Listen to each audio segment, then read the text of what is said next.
तो hi guys, सबको पता होगा जब नेपाल क्रिकेट का कोच का बात कर रहे हैं और मैं बात करूं कि जब मोंटी देसाई सर का कार्यकाल 2 साल का समाप्त हुआ था, उसके बाद सबको लग रहा था कि भाई कोच कौन सा आएगा, कहाँ से कोच आएगा। तो मैं आपको बता दूं भाई, नेपाल क्रिकेट के लिए यानी कि 70 से भी ज्यादा कोचों ने अपना अप्लाई किया, जो कि टेस्ट राष्ट्र जैसे खिलाड़ी उसमें अप्लाई किया था।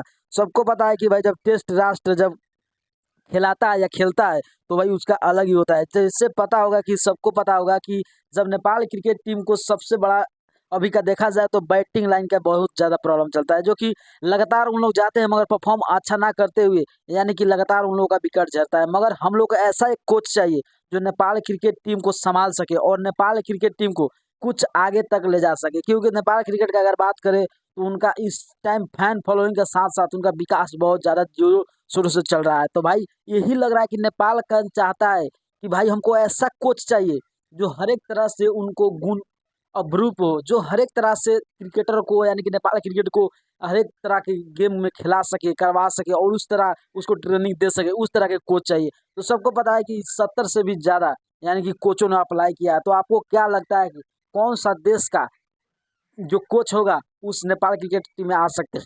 और सवाल बनता है कि 2000 जब 26 का वर्ल्ड कप का बात करें उसमें सबसे ज़्यादा सवाल बनता है, उसके लिए हम लोग को ऐसा कोच चाहिए जो 2027 में वर्ल्ड कप कुछ अपने तरह से खिला सके। आपको क्या लगता है? आप छोटा सा कमेंट कर देना, कौन सा देश का कोच हो सकते हैं।